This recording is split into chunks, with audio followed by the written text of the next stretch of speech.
ces vidéos sont pour qui? Je réponds à la question directe, c'est pour l'introverti qui n'en peut plus de perdre. Maintenant, tu peux me quitter. Mais si tu veux continuer avec moi, passons aux détails. Et avant de détailler cet introverti qui n'en peut plus de perdre, je vais parler de ceux que j'invite déjà tendrement à nous faire un bisou puis à quitter ces vidéos. Pour que tu ne perdes pas ton temps si tu en fais partie, et pour que je ne perde pas le mien non plus si tu en fais partie. Oui, tu as vu juste. Cette vidéo me sert de filtre. Seuls les plus déterminés vont au bout.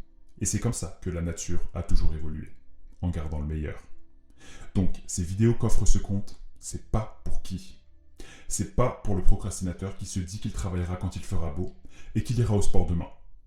Le monde appartient à ceux qui ne procrastinent pas. C'est pas pour l'anxieux qui s'est résigné à embrasser l'ankylose que propose le salariat. C'est pas pour le cynique qui doute de tout.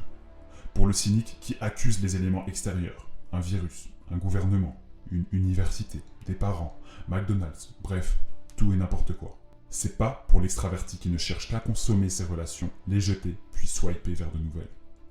Quant au touriste, dont je considère la curiosité comme une jolie qualité, je le laisse continuer sa petite écoute.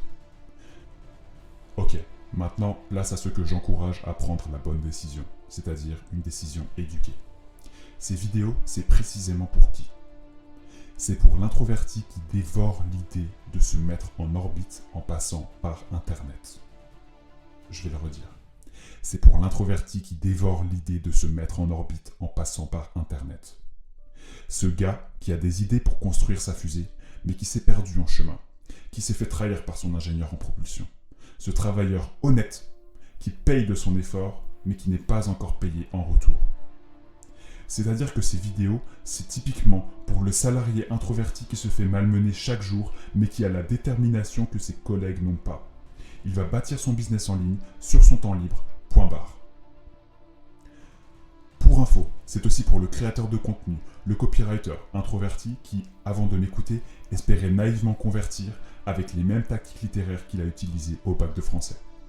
C'est aussi pour l'affilié introverti qui pense que vendre le produit des autres sans même savoir communiquer l'autoriserait quand même à gratter les sommets. C'est pour le coach introverti qui n'arrive à faire comprendre ni sa valeur ni ses valeurs à Janine et à Sylvie au repas de Noël. C'est pour le youtubeur introverti qui ne sait pas percer le game en vloguant sa vie sans stratégie. C'est pour l'influenceur, qu'il soit d'Instagram, TikTok, peu importe. L'influenceur introverti qui pensait que s'il n'avait pas assez de followers, c'était sûrement à cause de l'update de l'algorithme de Mark Zuckerberg ou de l'algorithme de YouTube ou que sais-je. Et enfin, c'est pour le dropshipper AliExpress au taux de conversion claqué au sol. Bref, c'est pour l'introverti qui n'en peut plus de perdre. Pourquoi une liste aussi longue?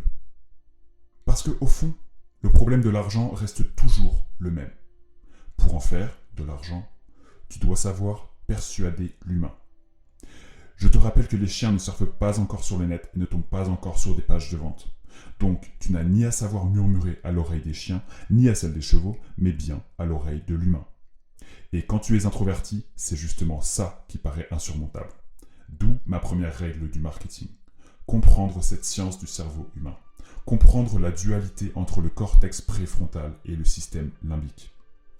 Une fois que tu comprends, puis que tu apprends à faire, alors, quoi que tu vendes, tu as de l'or dans les mains. Est-ce qu'il y a un risque que je t'arnaque maintenant?